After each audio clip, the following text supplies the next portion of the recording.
No, 14 he was still better than me. I think once I'd grown up a bit and it wasn't just a technical battle, that's when I think I could reach his level. But when we was younger, he used to just crush me. Like, we just 1v1 in the garden, he just crushed me every time. Okay. But it wasn't even like get the ball, it was just knee high, smash me.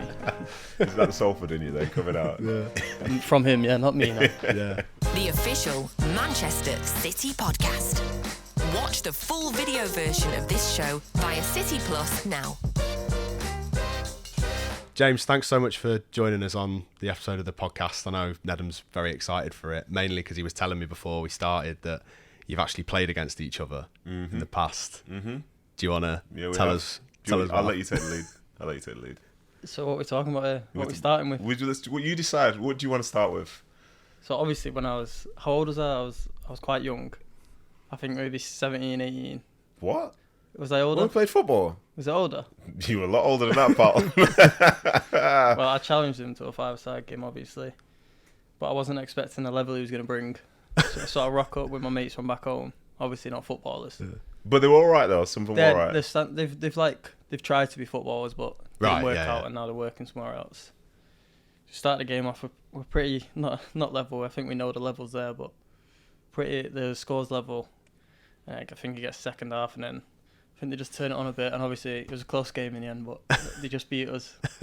So basically, what you're saying is, me as a retired player, the rest of my team also retired. You know, there are a couple of 40-year-olds in there. Went up against James McAtee and his friends, and battered them. You know when you're saying who are the 40-year-olds? Don't worry about that. Don't worry about that part. Well, I'll get to that. Are they but all... it's like literally, it's like that experience. You know, when like a fan will be in the stand and think they can do better. Yeah. In this particular instance, we did because we battered them. But yes, okay. So we had Jolie Lescott, we had Stephen Ireland, we had Tom Lawrence.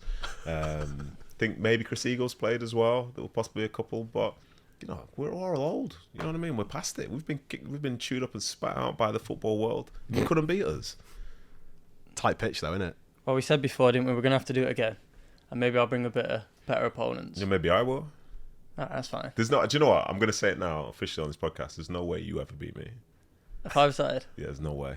All right. We'll get back in a year's time. And then we'll have the discussion, yeah? Yeah, we'll have the discussion. Right, cool. Everyone, you've heard that. But to be fair, I've got to give him credit because I've also played him at golf. Yeah. But he plays golf all the time now, so it doesn't really count, does it? Yeah. How did that turn out? The only excuse I'll give him is my home course. Oh, you see. The only excuse. But there's levels at the golf game, isn't there?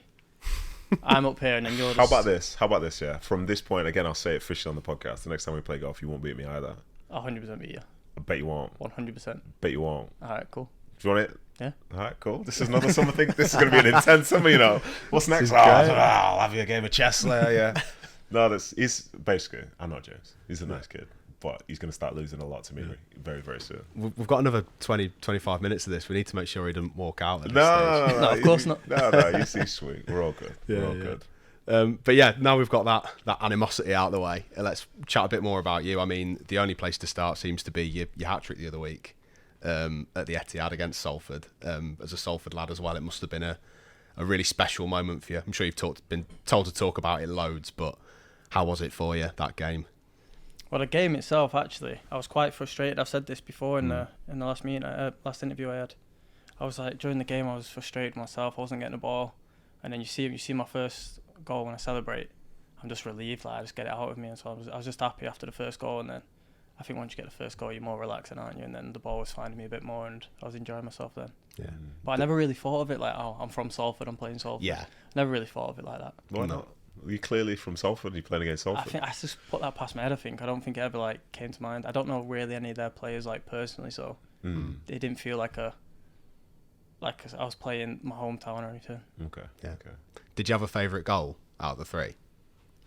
Because they were all quite. It's all quite late movement into the box. The first one. The first one's I say the hardest one to score. Yeah.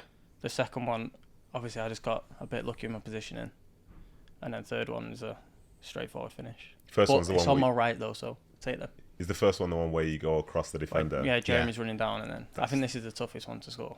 So I messaged him after the game saying, that's my number 9 because that's a proper nines finish and a nines run.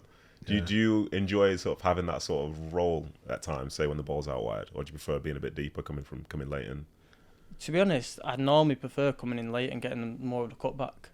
But I think because they were so man-to-man and so tight, there was a massive gap for me. I was just running, and I seen him running next to me. I was just like, don't get in front of me. Do you enjoy like scoring? Because as I was watching you score those goals, you look really, really happy. You know what I mean? So you said you're frustrated in the game, but you just look like real joy when it goes in. I think especially the first one, because it's my first goal at the Etihad. Yeah. But yeah. Welcome, man. Welcome. But who doesn't enjoy scoring goals? Everyone loves true. scoring goals, don't they? Yeah. That's true. But I don't know. Like people say, like, would you rather score goals or get assists? I couldn't answer. I don't know. Really? It depends on the goal or the assist. Yeah. So is it more the occasion of... No, I wouldn't say the occasion. I'd say the skill Like of the style what of you it, did. right? So say if you're like, I don't know an example, but say if you beat two men or put a great ball in, I'd rather do that than score a tap in. Yeah. I feel happier about it. I think for me, I think maybe this is like a younger generation thing, to be fair, because since people start really thinking about assists, they almost seem a bit sexier. But the downside of these like assist type things is you could beat two players, put the best ball into the box, but then you need someone to score. I get what you mean, yeah. You know what I mean? Whereas when you score, you've scored. Yeah, There's you're no the one like who's put it in debate the back about of the it. net. Exactly. Yeah, I get what you mean. Because some of the nicest bits of play that we've seen don't necessarily lead to goals. Then afterwards, no one remembers it. Just forget the assists. Just get some goals. No, goals are always good as well. It's way more fun. That first one as well, because you've met it, like, you haven't even had to break stride as you've done it, but the technique and the quality to actually score it. He's all right. Just couldn't do it on a Tuesday night at the box. But, he tried his best. Let's not mention that from now on. Yeah. Just wondering, I was looking up, obviously, that game and the fact that you scored a hat-trick and everything, and found out the last Englishman to score a hat-trick in the FA Cup for City, it was actually 19 years ago, one of your former teammates. I don't know if you might know who it was, but for you, James, I don't know if you can think of a City player from like 19, 20 years ago that scored a hat-trick in the FA Cup. I've seen it. Have you? Who was it against? Scunny. It was against Scunthorpe. Yeah. I don't think it was against Scunthorpe. It wasn't. Was it not? Do you know? No, I'm thinking so. Against Scunthorpe. Yeah. Robbie Fowler. Robbie Fowler, yeah.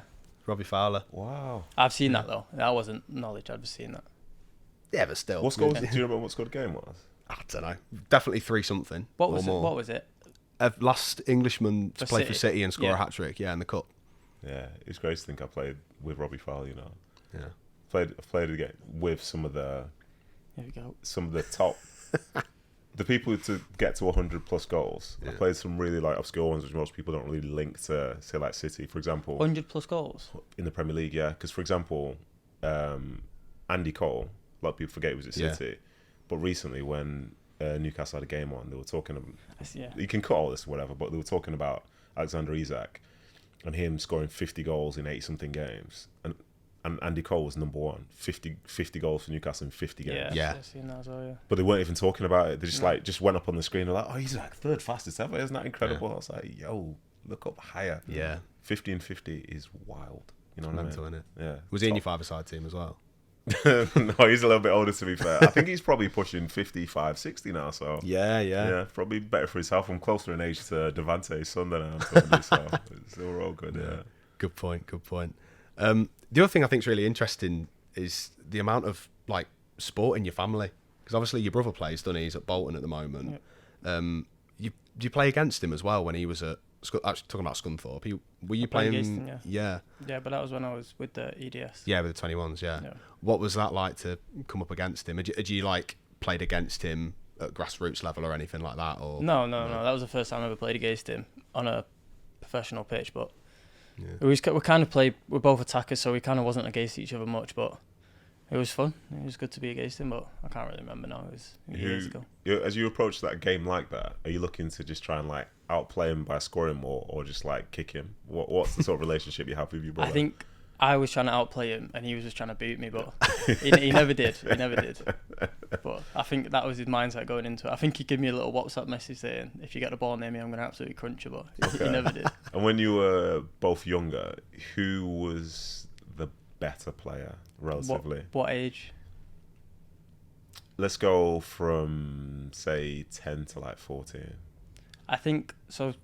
When I was turning 10, he would have been better than me. But I think once I got to like 14, he was still better than me. I think once I'd grown up a bit, and it wasn't just a technical battle, that's when I think I could reach his level. Okay. But when we was younger, he used to just crush me. Like, we just 1v1 in the garden, he just crushed me every time. Okay. But it wasn't even like get the ball, it was just knee high, smash me. Is that the Salford in you then coming out? Yeah. From him, yeah, not me, no. Yeah. It's funny because if you see him play, you don't expect that from him because he's quite, obviously, like, he's a bit taller than you, but he's still quite a technical player and everything. Yeah. You don't expect him to be someone that's straight legging knee high. Well, I think now he's come from non-league and he was at Grimsby. Yeah, true. So I think he's learnt aside from that, but he's a big lad as well. But he's technically he's a very good player. Yeah. Strikes the ball very well. Do you two kind of try and follow each other's, like, when you can? So, like, if, let's say, you're playing on a Sunday, he's on a Saturday, he'll try and come watch you and vice versa. Maybe not go and watch, but we'd always check up on our phones. And after I come in after a game and he's played, I'll go on my phone straight away and see if he's scored or done well. Yeah. But I've been to, like, I know it's bad to say, but I've been to like 2 or 3 of his games. Yeah. Maybe if I'd have gone to more. It's not for you. And I was like I said before, I don't really want to go to the game and watch. It's hard, isn't it? Because you're trying to actually get some downtime probably, or you got training or something. So going and watching more football might probably the last thing you want to do. He's a big star as well, you know what I mean? Yeah, Just exactly. wants to mind his business, watch TV shows. Good lad. But it's obviously not just your brother. I mean, your dad played rugby league as well, didn't he? Yeah. Was there ever a chance you weren't going to be a footballer and rugby would be an option for you? I played rugby when I was 7. Didn't like it. Went straight to football. It was stupid sport. Stupid sport. Listen, so aggressive. Those are James McAtee's views. Yeah. You know what I mean? It's not the views of the podcast. Those are his specific views. Yeah. What? Who did your dad play for? You've put me on the spot here. My granddad played as well, and I always get them mixed up. Yeah. It was either St Helens or Lee. Okay. Is it Lee? St Helens. St Helens. Yeah. It might have been Lee as well, to be fair. But My granddad might have played for Lee, but I don't know. Yeah. And you had no desire to do it at all? It's just an aggressive sport. Just get hurt. You're too chill, aren't you?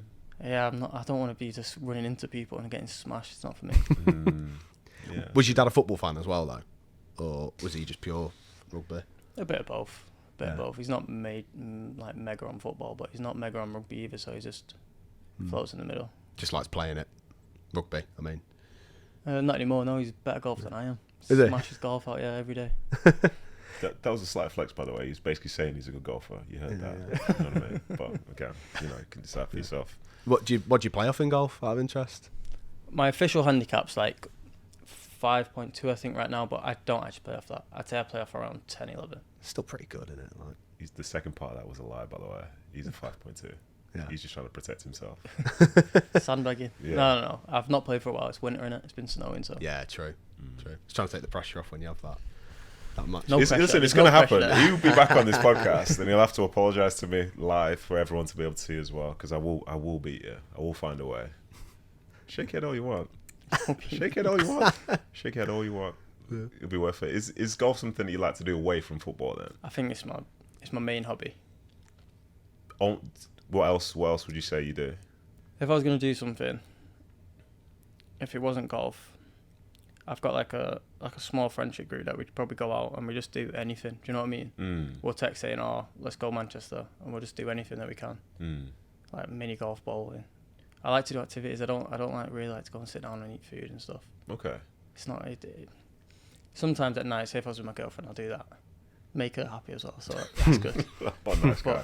But with my mates, yeah, I'd rather do activities. Like that's why golf's so good. Yeah. Because you're all doing something, you're still with each other as well. Fair. It's a nice way of doing it, isn't it? Just getting out and being about and everything. Speaking of golf, and we've talked about rugby and that, were there any other sports that you liked doing as a kid out of interest, or was it always just going to be footy or nothing? Yeah, it was always going to be football. Yeah. I don't think I'm very good at. I'm alright at the other sports, but yeah, it was football all the way. I started when I was young as well, so yeah, there's no looking back. How young were we saying? I think probably 8. I would have been 5, 6. And was it always like from then a goal to be a professional, or were you just good at it and you just enjoyed doing it? Yeah, I think when I was young, obviously it was just I enjoyed doing it. No one knows if you're that good or not when you're that young. But yeah, I think when I was young, I just loved doing it. As where all my friends were. You still love it now? Yeah, of course. What do you love the most? I just love playing. Like I was saying before, I'm not a big fan of watching it, but when I'm playing, it's just the best thing. I think sometimes I forget that as well. Or sometimes I'll be playing, I'll be like I'm stressed or I'm nervous. But I think it's just sometimes when I feel like I play my best, it's when I realise that I'm playing because I love the game. You're enjoying it, yeah. Does it? And this is to both of you actually, because obviously you're playing at the highest level. You've played at the highest level. How important is it, that sort of enjoyment or relaxing factor when you're playing?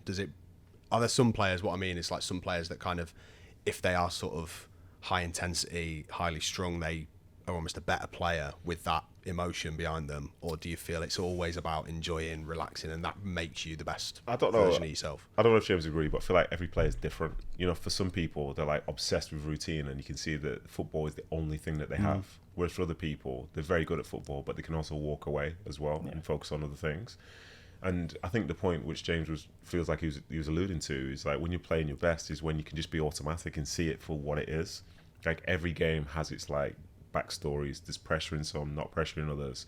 You know, you come out to a training pitch and like this training session is the same today, but what's the context? Are we in a good run? Are we in a bad run? Are we in the team? Are we trying to move somewhere? Are we trying to stay somewhere? Are we trying to impress someone? And there's lots of like nuance to this, but the fact is you're still playing football. Yeah. Like what I would say from my side, having retired, is you look back more fondly at so many things in your career which you almost not necessarily took for granted, but you just got used to. Yeah. To be in that environment with lots of people who are also really good at football, to be out on the training pitch, playing on some of the best football facilities you can find, playing some of the best football, scoring like, say, the regret in my career that I have is like, I wish I scored more goals, because as you've just said about scoring a hat-trick, that feeling of the ball going into the net and knowing it's you, there's nothing on this side of the world, on my side now, which feels anything like that. To be able to walk down, like, say, whatever size the field is at the Etihad, you can find a pitch somewhere that's the exact same size. You could have 22 people playing on it, but you don't get a chance to walk out in front of 50,000 people and to feel like the rush of energy because the game's here, the lights are on, it's a nighttime game, it's a big game, it's a derby, it's this, it's that. All that stuff is amazing. I think when you appreciate that and you want to do well and you're not overthinking anything, football for me, it's the number one. If you can play it, it's the best job in the world. Best job in the world. But obviously I've said a lot. But what do you think? I don't think I can say more after that. But yeah, like what I was saying, like every player is different. Like you can't, especially it's like position based. Like a centre back maybe it's going to be different attitude towards a winger. Yeah, a winger's trying to like light the stadium up and make everyone enjoy it, but centre back doesn't want you to score, so it's going to be different like approaches. But I don't know. Just for me, I think when I'm relaxed, I'm enjoying it. I want the ball. That's when I feel like I'm the best. Like what's it called? Flow state, is it? Yeah. I feel like when I can get into that, that's when I'm the best. I suppose you kind of said it when we were talking about the Salford game earlier. Like your first half was frustrating, but you get the goal, you relax, you enjoy yourself, and like you said, you're not even really taking into account who you're playing, it's your local town, all that kind of stuff. It's all about just enjoying it and relaxing. Yeah. And the thing he's right as well. Positionally, that's a great point, because as a defender, I can't relax. Yeah. You know what I mean? Like when I'm out on the pitch, you little bit you had a few times, didn't you? Yeah, behave yourself. When you are on the field, this is the thing where I think it's like an attacker's privilege almost. Say, an attacker can have a moment that changes the game for the better. A defender could be great for 89 minutes, and if they have one bad minute, it could affect the whole game. And the way people perceive you completely changes. Like you have to, like, to tell you a story. Yeah. And so I don't really talk too much on the pitch, just because like I don't want it to come back and like bite me in the face or whatever. But there was a point I was playing in a game and I nutmegged a striker, and for some weird reason I shouted Megs, and it was literally 20 minutes into this game. For the rest of the game, I could not have been more nervous because I was thinking he's gonna meg me, he's gonna score, he's gonna celebrate in my face, whatever. We ended up winning, but that's the most nervous thing I've ever felt on a football pitch. Yeah. So again, like I can't relax. Just for a second, it's like I was in training with a friend. I was like, "Oh God, what have I done?" Because it was worse still. It was at like Ellen Road, and you know they're quite fond of Mancunians over Leeds way. Yeah. As a defender, it's different. You have to be intense. Everything's like attention to detail all the time. You have to try and organise, and you know the real joy for a defender comes maybe if you score, but in reality, if you win, you know. And to do it from our standpoint, it's a bit more boring. Like when we, I don't know if you still do it now. But when I used to play, it's funny that sometimes the pitch will be split in half, and one end as a defender you're clearing headers, and down the other end they're like whacking shots into the top corner, and people are like, what a finish, this, that and the other. And we're like saying, hold, everybody up, head it, clear it, go, push, and all this. It's rubbish really, isn't it? You know what I mean? That doesn't sound as enjoyable as saying down then the other end scoring some goals, is it? Yeah. Here we go then, because you've just said you kind of two, same team obviously, but different sort of sides of it. how would you have tried to have dealt with a player like James in your career? Well, dealt with him. And then after that, how do you mean playing against him or playing with him? Yeah, if you were playing against him. Poor. I'll ask you the same question about if you came up against Neville. So for me, like, James, technically very good. He's really intelligent and can punish you. Yeah. And he's good at sort of playing to your weaknesses and playing in your blind spots. It's reminiscent of like lots of like really good 10s and so on, attacking midfielders that I've played against. And I always remember, like, my starting point is, as a defender, it's your job to make it as hard as possible for someone. You can never guarantee that you'll stop them, but you make it as hard for them as possible. So in the weeks in advance, I'd have been checking like tendencies in terms of how he plays, to give myself a chance. But then also he's of that crop whereby he's not going to come to me. He's going to put himself in a position where I have to ask myself, can I get to him? And as a defender, that's really tough. But I'd have to be super organised and make sure that, like, if he's in my blind spot, someone behind me is ready for it. You know, try and account for them. Not go man to man, but account for them. And understand that there's certain bits of quality which they may do, but, like, make it as hard as possible for them. If he gets it on the edge of the box, put it in the top corner, and I'm, like, blocking one half of the goal, but it still goes in. Just hold your hands up. But, like, fair dues. But if I can make him annoyed after his little reveal in the game, then maybe he doesn't perform to his best anymore. You know, maybe you can get someone writing around him all the time and they might get beaten, but it affects their flow. But if you let him get into a flow state and you just leave him to do whatever he wants, you know, I'm just watching the game like everyone else in the stands, unfortunately.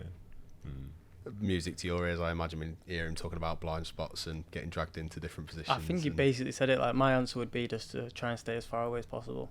I know if he gets his arm across me, or it's game over. He can, if he can get any contact with me, then I'm not going to be able to beat him at that kind of game. So I think I'd try and just stay the right amount of distance away from him where I can beat him with a yard. But I wouldn't try to get too close to him. I've tried it before. It doesn't work. Yeah. I'm just trying to stir this battle up as much as I can. It's good though, because like I appreciate how good a player he is and how good a player like he's coming behind as well at City. And there's so many, like, the games that I preferred actually as a player were the ones where I had to think more. And he's the type of player which makes you think. Yeah. You know, because there's some people who you play against who are good players, but they just want to be physical. They want to run a channel. They want to back in. They want to will try and win a flick on. But the ones that make you think are the ones which make you a better player. And I've improved a lot as a player playing against the likes of him. People who play in like false nines, because you have to like be on it all the time. Yeah. You know, instead of the game coming to you, I've got at times now think, how can I affect him? You know what I mean? And how can I affect him even though I can't get to him right now?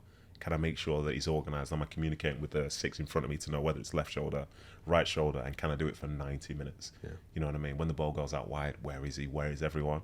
Because for some players, and I think it's the difference between because James has been one of the best, like, for his age group throughout his entire life, and those ones, they're different, you know.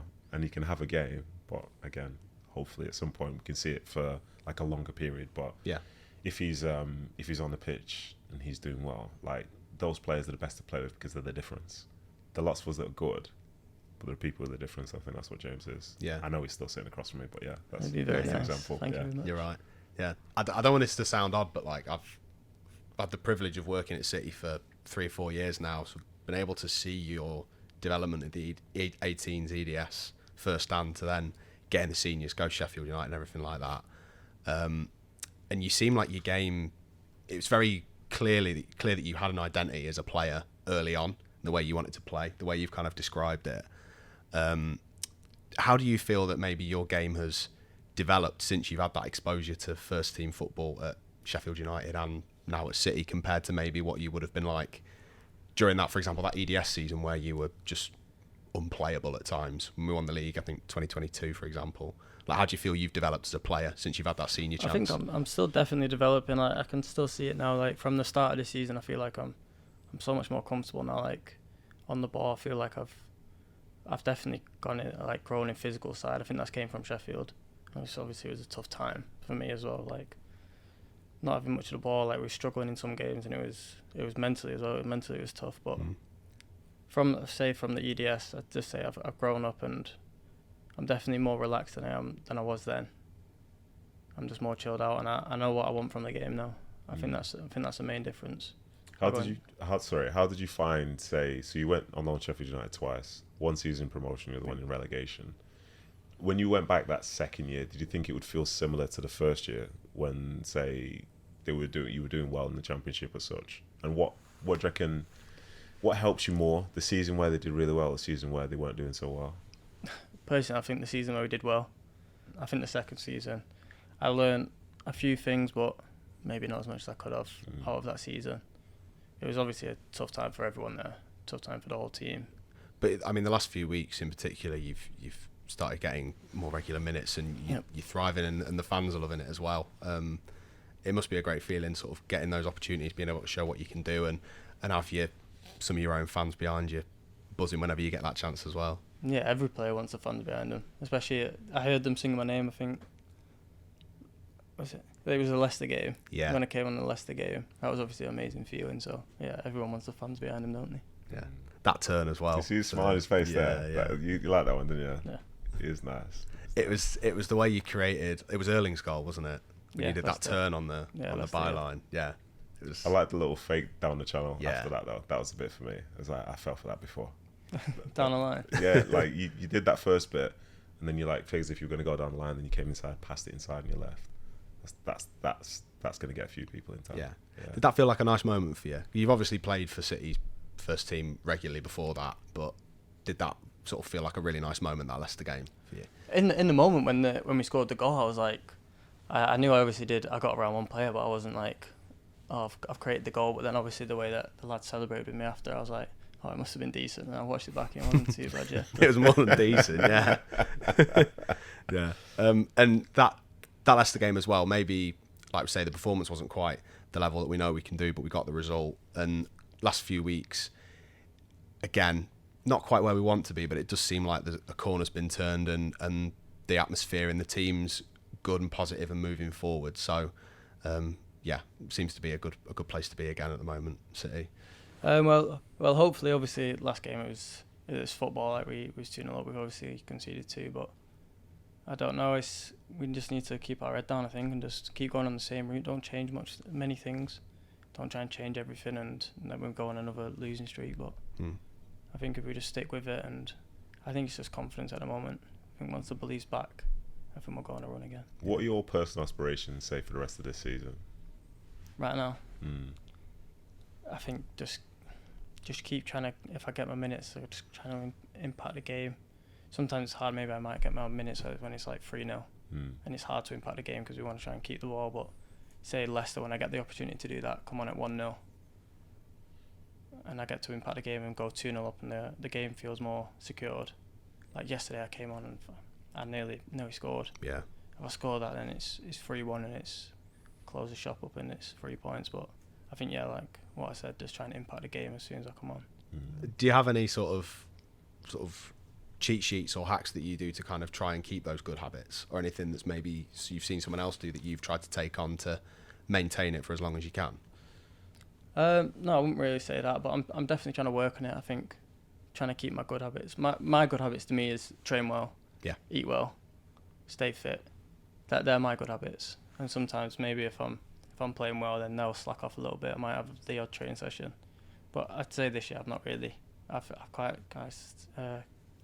kept at it. Do you know if you do have like bad training sessions and so on, do you hold yourself accountable, or is it your teammates that do? No, me, 100%. Frustrates the life out of me. Okay. If I have a bad training session, I'll go home moody. I'll be annoyed. But yeah, I think not too many. Obviously, I'm gonna have a bad session now and then, but not too many this year. So it's been quite good. Do you feel like you're, and not just you, the whole squad? You've talked earlier about how the we've had a difficult period, but then improved slightly now and demanding more of yourselves, getting that confidence. Do you feel like you're all learning as a squad and developing because of how things have kind of been this season at times? I think some of the players will have, yeah, but obviously I had the period last year, so I've been through stages like that. But I think some of them would never gone through this in their career, so might be learning stuff about themselves, but I don't know. Yeah. So in a weird way, you're probably one of the more experienced ones in a way at times of how it's happening. Maybe with losing, but no, I wouldn't say I'm one of the most experienced players. There's some players in there have been through a lot, and yeah, they know miles more than me. Yeah, lovely stuff. Well, I mean, James, I'm I've loved chatting to you. I've learnt a lot, and I can't wait for this battle that's coming up. Oh, it's coming. Don't worry about that. It's coming. And there's going to be one winner as well. It's certainly not that Me. young fella over there. 100% me. It's certainly not that young fella over there. I say that as a fact. Everyone listening as well, remember that, yeah. You're going to do Remember same this moment. day, 5-a-side at the start? And No, then not goal? same day. No. Listen, don't question. Listen, Take our time. He's fit at Take me. our We'll time. stretch this out, yeah. Summer games, yeah. Let me get my team together first. Yeah. Alright. We always finish off the podcast, James, with previous guest has left a question for you to answer. And then if you leave one for our next guest, who we don't actually know who it's going to be yet, sort of adds a bit of mystery to it. But the question that's been left for you is from Izzy Christiansen, and she's basically asked you to construct your ultimate roast dinner. So, obviously whatever meat you'd pick, but then also like the extras, like red cabbage, Yorkshire puddings, things like that. I'm What just potatoes you'd have. just trying to name things that I would have on my plate. Yeah. See if the Salford pass is remaining after this. So you said lamb, but I'm going to go chicken. Okay. Gravy. Roast potatoes. How do you like your roasties? Like crispy or Crispy, yeah. Crispy. Okay. Yeah. Okay. Just roasties? Any other potatoes on there? Or just Nah, just roast. stick 'em roast? Yeah. fair Yorkshire pudding. Yeah. Okay. Big or smaller ones? What big ones? Like the massive ones? I The don't ones like you get massive like at a pub sometimes, not ones you'd ever make at home. Yeah, the big one. No, Yeah. not that one. Okay, Like a it's small more one. traditional. Yeah. Small one. Cheesy. Is it cheesy cauliflower? Oh, Yeah, cauliflower yeah. cheese. Yeah. That's probably my favourite thing on the thing. Okay. I like some carrots on there. Okay. I might be missing something out here. Do you like stuffing? Yeah, flan? I like stuffing. That's more. That's more Cajun. Christmas, no? Yeah, No, don't- you have it on- I've got it on a Sunday settle down, roast. John, Settle down. You have it on a Sunday roast, don't you? Settle down. You was asking about Dauphinoise potatoes and stuff before when you said any other potatoes. These I knew lies. where you were coming from. These lies. To be fair, the stuffing probably explains this gut, doesn't it? So, yeah. I'm trying to think. I don't know. Have I missed anything? What have I said? I'll spin it this way. You've not missed anything. You've done well. I'm going to add a little bit onto Izzy's question. What about the dessert? Dessert? Oh, Yeah. okay. What? After a Sunday dinner? But yeah, I think it's say imagine it's the best Sunday dinner you could have, but like in a pub or something. And Like, I what's want the a dessert. Yeah. I'm not a big dessert guy. Red Oh, flag, now leave it. red flag, Wait, red give me flag, a minute. Red flag. I don't Red want to flag, say red flag. what's it called? Sticky chocolate pudding. Is that what it's Sticky called? toffee Yeah. pudding. Sticky. Bigger red flag. Yeah. What did I call it? Sticky chocolate pudding. You know, I don't know what it's called. Right, this is my favourite dessert. It's not after a Sunday dinner. It's like, is it meringue? Is that it? Yeah. Yeah. White meringue with Yeah. like raspberries and strawberries and a bit Eat a of cream. mess Yeah. almost. Yeah, and then like some Yeah, that's an eat mess. That's an isn't eat a it? mess in it, yeah. strawberry and thingy. That's my favourite. Yeah, Salford pass has vanished. Yeah, but that's fine. Said eating. Literally, yeah. Doesn't even know what eating is, but sure. Yeah. But you've got to do a question Oh, now. question. To the next On the guest. spotlight right now. Right now, yeah. Wow. It could be to a player, former player. Yeah. Or like a anything, famous musician, fan or something, anything. yeah. Yeah, so let's be having you. I'll try and stitch him up or no? Yeah, of course, yeah. Can I try and stitch him up? Yeah. You can do Yeah, go for it. whatever you need. Is it going to be exactly what I say? The question. More or less, yeah. What Oasis song is your favourite, apart from Wonderwall and Supersonic? So he's trying to find the true fans. Yeah. Yeah. I want to see a true City fan. Okay. That's a big Oasis one. fan. All right. That's a big one. It's a good one. Don't mind it. Lila's mine. The one that I performed when I was younger because I played bass guitar. She's electric. Yeah. Yeah. Maybe I should put that in the questions though, because that's my favourite one. But Is it? Yeah. Yeah, it's fine. It's right. Don't look at me like that. Don't you ever do that again. What you just I did didn't know you then, played what you just bass. did then. How dare you? Well, because How very dare you? I've given mine and everyone's just looked at me Listen, and mate, gone, I'm all at right. Heaton Park in the summer, so just remember that, yeah. Love it. Amazing. Well, James, we'll let you get off, but thank you again for joining us. Hope you've enjoyed it. I know we certainly have, and good luck for the season. Thank you very much. The unbeatable official Manchester City podcast. Watch the full video version of this show via City Plus now.